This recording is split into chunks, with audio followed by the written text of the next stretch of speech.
ஈரானுக்கு எதிராக நாளைய தினம் நடத்த திட்டமிட்டிருந்த ராணுவ தாக்குதலை நிறுத்தி வைப்பதாக ட்ரம்ப் அறிவித்துள்ளார். கட்டாரின் அமீர் Sheikh Tamim bin Hamad Al Thani, Saudi அரேபியாவின் பட்டத்து இளவரசர் முகமது பின் சல்மான் மற்றும் ஐக்கிய அரபு ராச்சியத்தின் ஜனாதிபதி முகமது பின் சஜித் அல் நக்யான் ஆகியோரின் வேண்டுகோளுக்கிணங்க இந்த தாக்குதல் நிறுத்தி வைப்பதாக அவர் குறிப்பிட்டுள்ளார். இன்றைய பார்வை நிகழ்ச்சியுடன் இணைந்திருக்கின்றீர்கள். மேற்கு ஆசியாவில் நடந்து வரும் போரை முடிவுக்கு கொண்டு வருவதற்காக ஈரானின் திருத்தப்பட்ட புதிய அமைதி திட்டம் அமெரிக்காவிடம் சமர்ப்பிக்கப்பட்டுள்ளது. தற்போது தற்காலிக போர் நிறுத்தம் அமுலில் உள்ள நிலையில் இரு நாடுகளுக்கும் இடையே முக்கிய தூதராக செயல்பட்டு வரும் பாகிஸ்தான் மூலமாக இந்த திட்டம் பகிரப்பட்டுள்ளதாக பாகிஸ்தான் அரசு வட்டாரங்களை மேற்கோள் காட்டி ராய்டர்ஸ் செய்தி நிறுவனம் நேற்றைய தினம் தெரிவித்துள்ளது. போரை முடிவுக்கு கொண்டுவர ஈரான் விருப்பம் தெரிவித்துள்ள நிலையில் அமெரிக்கா அனுப்பிய புதிய அமைதி திட்டத்திற்கு ஈரான் பதிலளித்துள்ளது. அமெரிக்காவின் கோரிக்கைகள் மிக அதிகமாக இருப்பதாக ஈரானிய ஊடகங்கள் தெரிவித்த போதிலும் இருதரப்பும் தொடர்ந்து தகவல்களை பரிமாறி வருவதாக கூறப்படுகின்றது. அமெரிக்கா விதித்துள்ள நிபந்தனைகளில் ஈரானுக்கு போர்க்கால இழப்பீடு எதுவும் வழங்கப்பட மாட்டாது மற்றும் அந்நாடு ஒரே ஒரு அணுசக்தி நிலையத்தை மட்டுமே கொண்டிருக்க அனுமதிக்கப்படும் என்பவை அதில் முக்கியமானது என்று ஈரானின் ஃபார்ஸ் செய்தி நிறுவனம் தெரிவித்துள்ளது. இதேவேளை அமெரிக்காவுடன் பேச்சுக்களை தொடர வேண்டும் என்ற கருத்தை ஈரான் ஜனாதிபதி மசூத் பெசக்சியான் வெளிப்படுத்தியுள்ளார். கண்ணியத்துடன் நடத்தப்படும் பேச்சு அவசியம் என்றும் ஈரான் தனது தேசிய உரிமைகளை தொடர்ந்து பாதுகாக்கும் எனவும் அவர் வலியுறுத்தினார். ஈரானிய மாணவர் செய்தி நிறுவனம் வெளியிட்ட செய்தியில், நிர்வாக அமைப்புகளின் மக்கள் தொடர்பு கூட்டத்தில் பேசிய ஈரான் ஜனாதிபதி மசூத் பெசக்சியான், பேச்சு நடத்த மறுப்பது அறிவுபூர்வமானதல்ல. நாங்கள் பேச்சில் ஈடுபடக்கூடாது என்று அவர்கள் கோஷமிடுகிறார்கள். நாங்கள் பேசவில்லை என்றால் என்ன செய்வது? இறுதி வரை போராடுவதா? நாங்கள் கண்ணியத்துடன் உரையாடலில் ஈடுபடுகிறோம். மக்களின் ஆதரவுடன் தேசத்தின் உரிமைகளை பாதுகாக்கும் திறன் நமக்கு உள்ளது. நாம் தர்க்க ரீதியாக பேசி தர்க்க ரீதியான பதில்களை பெற வேண்டும் என்று தெரிவித்துள்ளார். நாட்டில் உள்ள ஒற்றுமையையும் ஒருமைப்பாட்டையும் நாம் உடைக்காமல் இருக்க முயற்சிக்க வேண்டும். ஈரானின் எதிரிகள் நாட்டை சீர்குலைக்க முயற்சிக்கின்றனர். அவர்கள் 3 நாட்களில் ஈரானில் இஸ்லாமிய குடியரசு அமைப்பை கவிழ்க்க விரும்பினர். ஆனால் இன்று அவர்கள் பிளவுகளை விதைத்து முன்னேற சதித்திட்டம் தீட்டியுள்ளனர். நாங்கள் வெளிநாட்டினரை மதிக்கின்றோம். நாங்கள் பேச்சு நடத்துகின்றோம். மேலும் தேசத்தின் உரிமைகளை பாதுகாப்போம் என்றும் ஈரான் ஜனாதிபதி மசூத் பெசக்சியான் கூறினார். இதற்கிடையில் கடந்த ஞாயிற்றுக்கிழமை அன்று அமெரிக்க ஜனாதிபதி டொனால்ட் ட்ரம்ப் ஈரானுக்கு கடுமையான எச்சரிக்கை ஒன்றை விடுத்தார். அணுசக்தி பேச்சுவார்த்தை மற்றும் அமைதி ஒப்பந்தத்தில் ஈரான் உடனடியாக முடிவெடுக்காவிட்டால் அவர்களது நாட்டில் எதுவும் மிஞ்சாது என்று அமெரிக்க ஜனாதிபதி டொனால்ட் ட்ரம்ப் எச்சரித்துள்ளார்.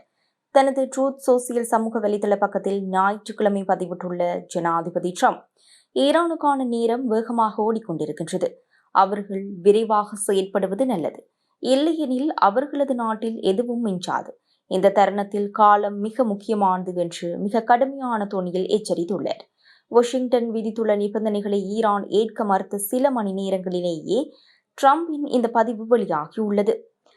அமெரிக்கா விதித்துள்ள முதன்மை நிபந்தனைகளில் ஈரான் தங்களின் 400 கிலோ செறிவூட்டப்பட்ட யுரேனியத்தை ஒப்படைக்க வேண்டும், ஒரே ஒரு அணுசக்தி நிலையத்தை மட்டுமே இயக்க வேண்டும் மற்றும் போரினால் ஏற்பட்ட சேதங்களுக்கு எந்தவித இழப்பீடும் கேட்கக்கூடாது போன்றவை இடம்பெற்றுள்ளதாக தெரிகின்றது. ஆனால் இந்த நிபந்தனைகளை முற்றிலுமாக நிராகரித்துள்ள ஈரான் தங்கள் மீதான பொருளாதார தடைகளை நீக்க வேண்டும், முடக்கப்பட்ட சொத்துக்களை விடுவிக்க வேண்டும் மற்றும் ஹோர்முஸ் ஜலசந்தியின் மீதான தங்களின் அதிகாரத்தை அங்கீகரிக்க வேண்டும் என பதிலுக்கு நிபந்தனை விதித்துள்ளது. அண்மையில் பாகிஸ்தானின் மத்தியஸ்தம் மூலம் இருதரப்புக்கும் இடையே தற்காலிக போர் நிறுத்தம் எட்டப்பட்டது. இருப்பினும் ஹோர்முஸ் ஜலசந்தியில் எண்ணெய் கப்பல் போக்குவரத்து கட்டுப்பாடுகள் காரணமாக சர்வதேச சந்தையில் கச்சா எண்ணெய் விலை பீப்பாய்க்கு $105 உயர்ந்துள்ளது. பேச்சுவார்த்தை தோல்வியடைந்தால் ஈரானில் மீதமுள்ள 30% இலக்குகளையும் அடுத்த 2 வாரங்களில் அமெரிக்க ராணுவம் முற்றிலும் அழித்துவிடும் என்றும் ட்ரம்ப் எச்சரித்துள்ளதால் மத்திய கிழக்கில் மேலும் பதற்றம் அதிகரித்துள்ளது. இதேவேளை அமெரிக்க ஜனாதிபதி டொனால்ட் ட்ரம்புடன் இஸ்ரேல் பிரதமர் பெஞ்சமின் நெதன்யாகு ஈரானுடனான போர் நிலவரம் குறித்து தொலைபேசி மூலம் கலந்துரையாடி உள்ளார். இந்த உரையாடலை தொடர்ந்து இஸ்ரேல் பிரதமர் இன்று மாலை வரையறுக்கப்பட்ட பாதுகாப்பு உயர்மட்ட குழு விவாதத்தை கூட்டவுள்ளதாக நெதன்யாகுவின் அலுவலகம் இஸ்ரேலிய ஊடகம் ஒன்றுக்கு உறுதிப்படுத்தியுள்ளது. அமெரிக்காவும் இஸ்ரேலும் ஈரானுக்கு எதிரான போரை மீண்டும் தொடங்குவதற்கு தயாராகி வருவதாக வெளியாகி வரும் செய்திகளுக்கு மத்தியில் இந்த இருதரப்பு உரையாடல் இடம்பெற்றுள்ளது. இதன்போது ஈரானுக்கு எதிரான போரை மீண்டும் புதுப்பிப்பதற்கான சாத்தியக்கூறுகள் குறித்தும் ஜனாதிபதி டொனால்டு டிரம்பின் சமீபத்திய சீன பயணம் குறித்தும் இரண்டு தலைவர்களும் கலந்துரையாடினர் என இஸ்ரேலிய ஊடகங்கள் செய்தி வெளியிட்டுள்ளன. இதேவேளை ஈரானுக்கு எதிராக நடத்த திட்டமிட்டிருந்த ராணுவ தாக்குதலை நிறுத்தி வைப்பதாக ட்ரம்ப் அறிவித்துள்ளார். இதுகுறித்து தனது ட்ரூத் சோசியல் சமூக வலைதள பக்கத்தில் ட்ரம்ப் பதிவிட்டுள்ளார்.